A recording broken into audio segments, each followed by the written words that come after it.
1984 is about totalitarianism.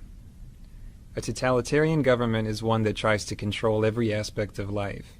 How people spend every minute of their time, even in private, who they can associate with, what they're allowed to say. A totalitarian government even tries to control what people think and what they believe. George Orwell wrote 1984 in the late 1940s. What he knew about totalitarianism was based on the Soviet Union and Nazi Germany.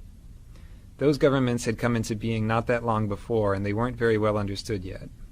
What Orwell was trying to do with 1984 was to give his readers a clear picture of what life would be like if a free country like England were under totalitarian rule. 1984 takes place in London.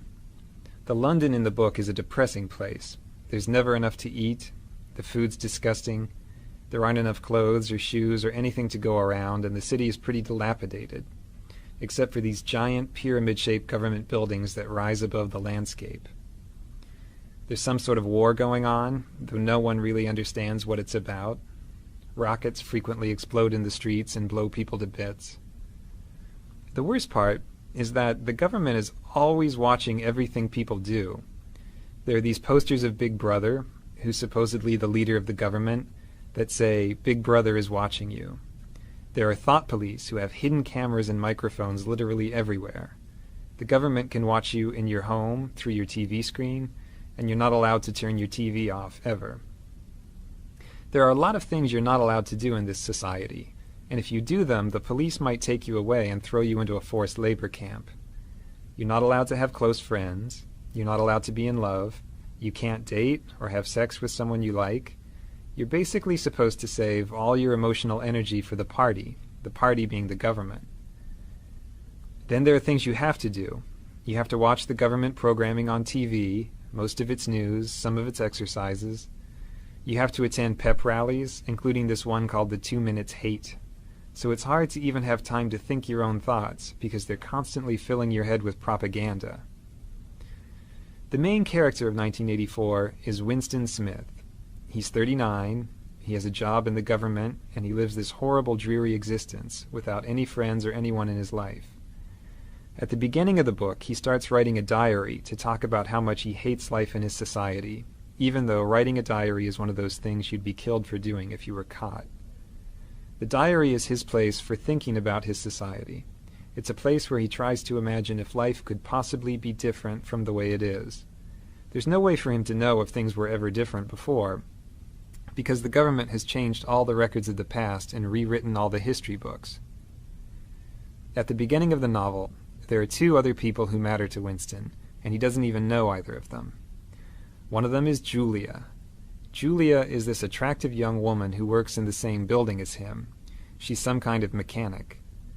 Winston basically hates her. He hates her because she's pretty and he can't have her, but he also thinks she's the sort of person who would turn him into the thought police. So he's afraid of her, but also sort of fascinated. The other person he's interested in is this portly guy named O'Brien, who's a member of the inner party. That means he's a boss, much higher up than Winston. Winston should be afraid of this guy, but he gets the sense that O'Brien is intelligent, so he has this yearning to be friends with him. He thinks O'Brien would understand how he feels about life. The book takes a turn one day when Julia slips Winston a note that says, "I love you." This note completely rocks Winston's world. Of course he's interested. He can't wait to get in touch with her. But it's very hard for them to say 2 words to each other in private with all these spies and cameras everywhere. Finally, they do manage to get out to the country, and they start this mad love affair. The love affair makes them both very happy. It's dangerous because they could be killed or sent to labor camps if they get caught, but that makes it more exciting. At last, Winston has someone who understands him and who hates the party as much as he does. But Winston needs to go that extra step. He's rebelling against the party privately by having the secret affair. Now he wants to go to the next level and be an active rebel against the government. He gets his chance one day, when O'Brien invites him to his apartment to look at something work-related. Winston takes a leap of faith and guesses that O'Brien must be part of the rebellion, because no one invites people over to their home. It just isn't done. So he and Julia go to O'Brien's house and confess that they want to be rebels, and O'Brien says, "Yes, I'm a rebel too," and we all read this book that explains why things are the way they are. Winston reads the book, and he's blown away by it. Unfortunately, right after he reads it, the thought police bust in and arrest him and Julia and carry them off to the Ministry of Love to torture them. So we learned that O'Brien wasn't a rebel after all. He just wanted to catch Winston. In the Ministry of Love, they torture Winston in all sorts of horrible ways. They break his bones in his teeth, they use electric shock, they starve him, and on and on. He tells them everything he knows, he confesses to everything they ask him, and he tells them everything he knows about Julia. After torturing him over and over, O'Brien finally tells Winston what it is that the government really wants. What they want is to have total power over the minds of people like Winston. They want people like Winston to say 2 + 2 = 5 and really believe it, not just say it to avoid a beating. For the government, it's purely an exercise in power. They're not trying to control his mind for some other purpose. They just want to exercise total power over people's minds. They finally do break Winston completely, in this place called Room 101, where they do whatever it is you're most afraid of. They lock his face into a cage and threaten to let these rats eat their way through his face. He has a phobia of rats, so he loses it and says, "Do it to Julia, not me," which is a complete betrayal of what's most important to him. The government has taken his last shred of integrity. After he does that, they let him and Julia go. The thought police don't care about them anymore.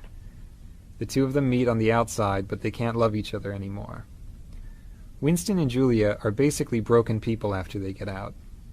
Winston has changed to the point that he doesn't even want to think about anything that might be rebellious. He just sits in a cafe listening to the news and smiling. The last words of the novel are, "He loved Big Brother."